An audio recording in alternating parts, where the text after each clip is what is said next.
অন্তর্বর্তীকালীন সরকারকে আমরা যখনই এই নির্বাচনের কথা বলা হয় যে আপনি নির্বাচনের তারিখ দেন না কেন? সংস্কার তো কোনো স্ট্যাটিক বিষয় না। এটা আমরা একটা বড় বট গাছ দেখেছি ঝিনাইদহের কালীগঞ্জের একটি জায়গায়, প্রায় অনেক জায়গা মিলে বহু পুরনো 200-300 বছরের বট গাছ।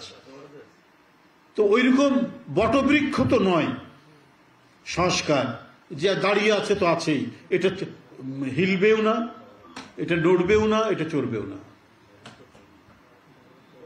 সংস্কার হচ্ছে এক ধারাবাহিক প্রক্রিয়া। আজকে আমি যে জিনিসটা সংস্কারের যে কথাটা বলছি, যেটা সংস্কার হলো ধরলেন, এই সংস্কারটা হয়তো আরো 50 বছর পর আবার সংস্কার করতে হতে পারে। এটাই হচ্ছে নিয়ম। আইন তো তাই, মোগল আমলের আইন বদলেছে ইংরেজদের আমলের বহু আইন আপডেট করতেছে। আপডেট করা মানে কি? ওটাই তো সংস্কার। সেই সময়ের জন্য উপযোগী ছিল, এখন হয়তো সেটা উপযোগী নয়। আমি এখন যে বিষয়গুলি প্রয়োজনীয় সংস্কারের কথা বলছি, এটা হয়তো এখনকার জন্য উপযোগী, ঠিক আছে, কিন্তু এটা 50 বছর 100 বছর পর বা 30 বছর পর উপযোগী নাও থাকতে পারে। এই জন্য সংবিধানকে, কনস্টিটিউশনকে বলা হচ্ছে একটা ডাইনামিক ডকুমেন্ট। এই ডাইনামিক ডকুমেন্ট বলা হয়েছে, এটা একটা ভারতের হাইকোর্টের একটা তাদের অবজারভেশন সংবিধান সম্পর্কে। তো তাহলে এখানে এটা নিয়ে এত গড়িমেশি কেন?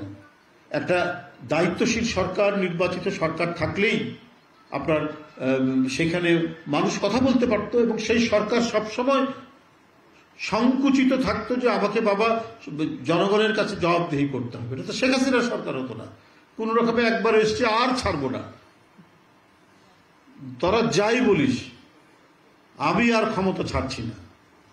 ওরা একটার পর একটা ন্যারেটিভ তৈরি করতো যে যারা আন্দোলন করি, যারা সংগ্রাম করি, তাদেরকে আমরা নাশকতা করছি, আমরা অন্তর্ঘাত করছি, আমরা নানা ধরনের টেরোরিজমের সাথে যুক্ত, বেগম খালেদা জিয়া জঙ্গিদের মদত দিচ্ছে, এই ধরনের ন্যারেটিভ তৈরি করে। আপনারা দেখছেন না এখন ওই যে দুই দেশের মধ্যে যুদ্ধ হচ্ছে, কিভাবে ন্যারেটিভ তৈরি করা হচ্ছে প্রতি মুহূর্তে, যা না তার চাইতে ভিন্ন রকমের একটা তৈরি করে জনগণকে, সে দেশের জনগণ বা আন্তর্জাতিক সম্প্রদায়কে বিভ্রান্ত করার জন্য নানা কথা বলা হচ্ছে।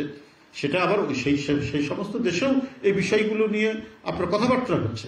শেখ হাসিনার সময় এই ধরনের ন্যারেটিভ তৈরি করা হতো, কারণ তার যে জোর করে ক্ষমতায় থাকা, সে যে আজীবন ক্ষমতায় থাকতে চায়, সে যে গণতন্ত্র মানে না, বহুদলীয়